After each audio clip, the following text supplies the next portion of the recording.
Bismillahirrahmanirrahim. Assalamualaikum warahmatullahi wabarakatuh. Kembali lagi dengan Babang Nomo Channel. Sesuai dengan judul video kali ini, saya akan sharing tentang bagaimana alur untuk menambahkan PTK baru untuk sekolah negeri ya. Di video saya sebelumnya itu saya memberikan cara untuk bagaimana menambahkan PTK baru untuk sekolah swasta ya. Jadi beda ini. Kalau untuk sekolah swasta yang bisa menginput PTK baru itu adalah operator yayasan. Nah, sedangkan untuk sekolah negeri itu harus operator dinas. Nah, langsung aja. Nah, sebelum kita masuk ke alurnya, teman-teman itu harus menyiapkan dokumen persyaratannya ini ya. Bisa kalian lihat di layar ini. Yang pertama itu adalah kartu keluarga. Ini kemudian yang kedua adalah kartu tanda penduduk atau KTP. Dan yang ketiga ini adalah surat keterangan domisili dari kantor kependudukan setempat. Nah, untuk yang nomor 3 ini sebenarnya ya mungkin nggak begitu itu ya. Mungkin untuk yang 3 ini nggak dilengkap juga nggak apa-apa karena sudah tercover di KK dan KTP ya. Mungkin untuk nomor 3 ini bisa aja domisili yang sekarang itu berbeda dengan yang di KTP, mungkin aja seperti itu. Kalau misalkan memang diperlukan, ya lebih baik dilampirkan aja. Kalau misalkan antara KTP dengan domisili teman-teman itu berbeda, gitu saja. Kemudian yang keempat adalah SK atau surat keputusan pengangkatan. Nah, nih bagi PTK yang berstatus CPNS atau PNS ini berupa SK pengangkatan sebagai CPNS atau PNS yang ditetapkan oleh pejabat pembina kepegawaian terkait. Nah, kemudian untuk yang bagi PTK yang berstatus pegawai tidak tetap atau PTT dan mengampu di sekolah negeri ini berupa SK pengangkatan atau surat perjanjian kerja yang ditetapkan oleh pejabat pembina kepegawaian terkait. Nah, seperti itu ya. Nah, kemudian untuk yang bagi PTK yang mengampu di sekolah swasta ini berupa SK dari yayasan ya. Jadi untuk yang sekolah swasta SK-nya adalah SK dari yayasan.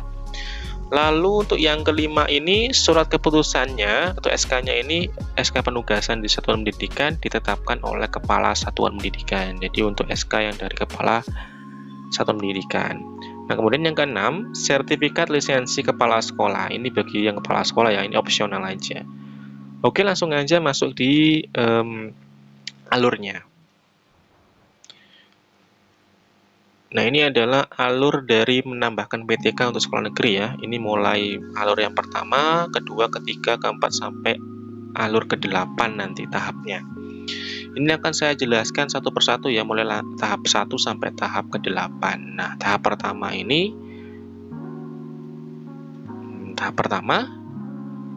satuan pendidikan menyiapkan dokumen yang tadi itu ya, siapkan secara lengkap supaya nanti bisa diproses oleh operator dinas. Jadi data yang tadi itu teman-teman serahkan ke operator dinas supaya diproses seperti itu.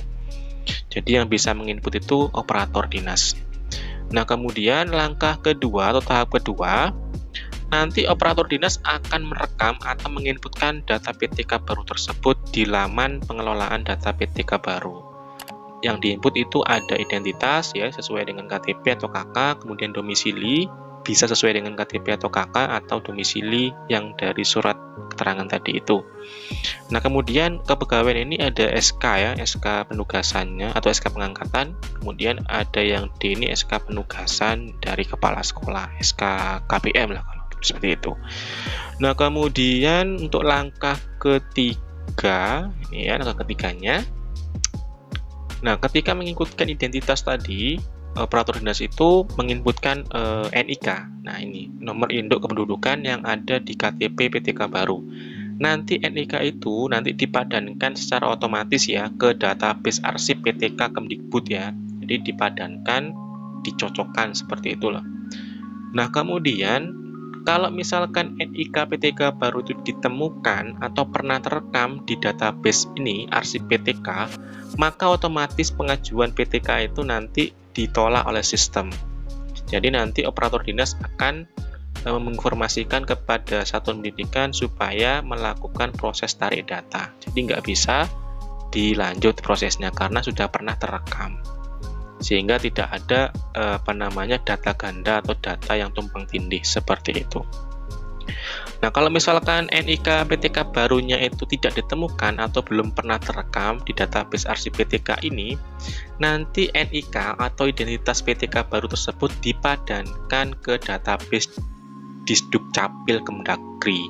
Jadi, dari arsip sini, kalau misalkan tidak ditemukan atau belum pernah terekam, nanti NIK dan identitasnya akan langsung dipadankan ke database Dinas Kependudukan dan Pencatatan Sipil Kementerian Dalam Negeri. Jadi dipadankan seperti itu. Lalu langkah keempat tahapnya adalah atau alurnya seperti ini. Nah, NIK tadi itu atau identitas PTK baru itu nanti selanjutnya dipadankan ya, seperti langkah ketiga tadi itu secara otomatis ke database Dukcapil Kemdagri. Nah, kalau misalkan NIK atau identitas PTK baru hasil perekaman itu tidak sesuai atau tidak cocok dengan identitas PTK yang ada di database Dukcapil, maka proses tambah PTK baru tersebut tidak bisa dilanjutkan. Maka dari sini, operator dinas pendidikan ini harus memastikan ulang kebenaran NIK dan data-data identitas yang direkam dengan mengacu pada dokumen kependudukan atas PTK yang bersangkutan. Jadi, NIK ini harus benar-benar valid supaya nanti tidak ada kendala seperti itu. Lalu kalau misalkan NIK-nya dan identitas PTK baru ini hasil perekamannya sesuai atau cocok dengan data yang di Dukcapil Kemdagri tadi itu, maka bisa dilanjutkan dan disimpan dalam daftar data master PTK baru. Nah, seperti itu ya. Dan secara otomatis akan menjadi arsip PTK Kemdikbud. Nah, seperti itu ya. Jadi NIK ini benar-benar sesuatu data yang harus valid ya, sehingga nanti tidak ada kendala ketika proses perekaman data oleh operator dinas seperti itu. Lalu alur kelimanya, nah data PTK baru yang ada pada data master PTK itu selanjutnya akan dikirimkan ke server Dapodik. Nah, baru setelah tadi itu dari Dukcapil valid, baru nanti datanya akan dikirim ke server Dapodik Pusat atau manajemen Dapodik secara otomatis dan periodik. Nah, di sini nih biasanya banyak yang tanya di kolom komentar di video saya yang sebelumnya, kenapa kok setelah menambahkan PTK statusnya itu sudah disetujui tapi kok belum masuk di Dapodik padahal sudah tarik data atau sinkron. Nah, ada di sini kuncinya. Ini kan secara otomatis dan periodik, artinya ini membutuhkan waktu seperti itu ya. Jadi nggak secara langsung ada atau masuk dalam Dapodik setelah sinkron. Jadi butuh waktu. Tunggu aja paling enggak ya 1 kali 24 jam lah seperti itu.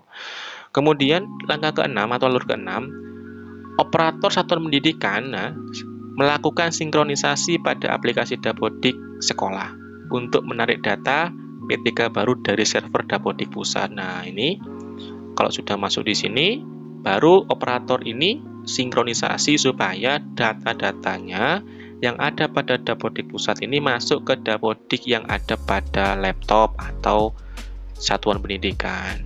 Lalu langkah ke-7 atau alur ke-7 itu operator satuan pendidikan atau operator sekolah ini langsung melengkapi data-datanya ya.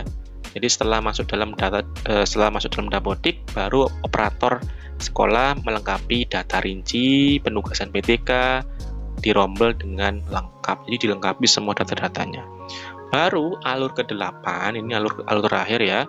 Setelah dilengkapi tadi itu, operator sekolah selanjutnya adalah proses sinkronisasi ulang pada aplikasi Dapodik sekolah. Tujuannya apa? Untuk mengirimkan hasil perekaman data-data rinci atau melengkapi tadi itu ke server Dapodik Pusat. Nah, itu ya.